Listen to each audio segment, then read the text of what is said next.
الحمد لله وكفى وسلام على عباده الذين اصطفى أما بعد فأعوذ بالله من الشيطان الرجيم بسم الله الرحمن الرحيم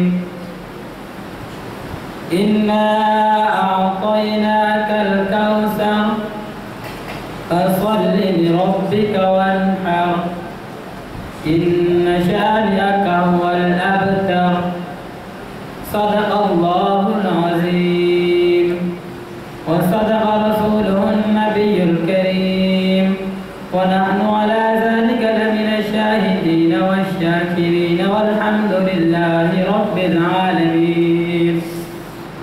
وقال النبي صلى الله عليه وسلم من أراد أن يضحي منكم فلا يأخذ من شعره وأظفاره شيئا أو كما قال عليه السلام.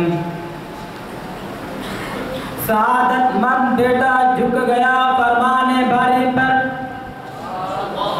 سعادت مند بیٹا جھک گیا فرمانے باری پر،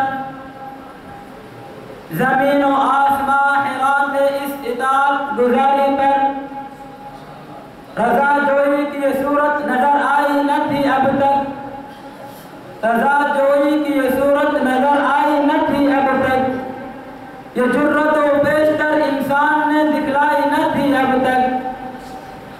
میرا واجب الاحترام، میرا محترم و مکرم اساتذہ کرام اور میرے ہم مشن، ہم مکتب، ہم سفر ساتھیوں اور دور دراز سے آئے ہوئے مہمانان کرام، السلام علیکم ورحمۃ اللہ وبرکاتہ.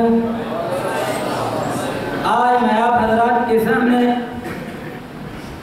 جس موضوع پر لب گشائی کرنے کی جسارت چاہ رہا ہوں وہ قربانی کے فضائل و مسائل پر مشتمل ہے. دعا ہے کہ اللہ رب العزت مجھے حق اور سچ بات کہنے کی توفیق عطا فرمائے اور آپ کو اس پر عمل کرنے کی توفیق عطا فرمائے.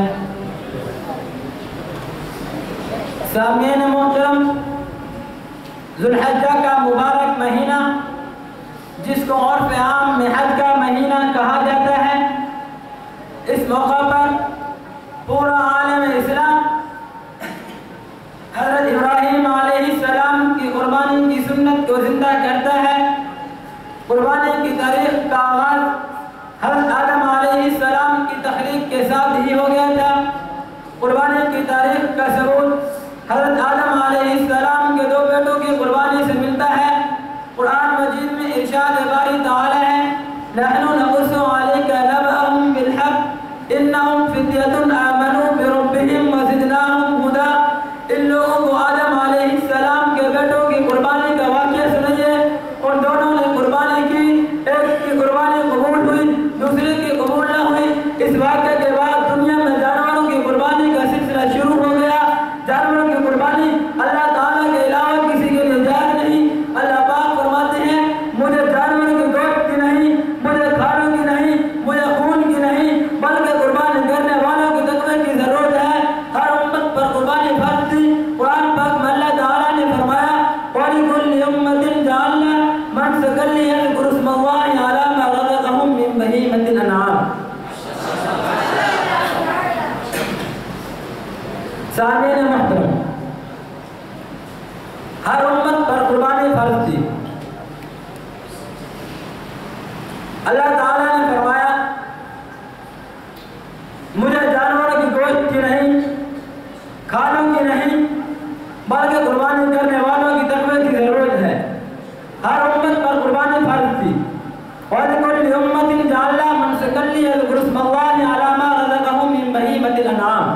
ہم نے ہر امت کے لیے قربانی مقرر کر دی تاکہ ان جانوروں پر جو اللہ تعالیٰ نے عطا فرمائے ان پر اللہ کا نام لیا جائے. اور تم سب کا معبود ایک اللہ ہی ہے، اسی کے فرما بردار ہو جاؤ. ایک اور جگہ ارشاد فرمایا قُلْ إِنَّ صَلَاتِي وَنُسُكِي وَمَحْيَايَ وَمَمَاتِي لِلَّهِ رَبِّ الْعَالَمِينَ.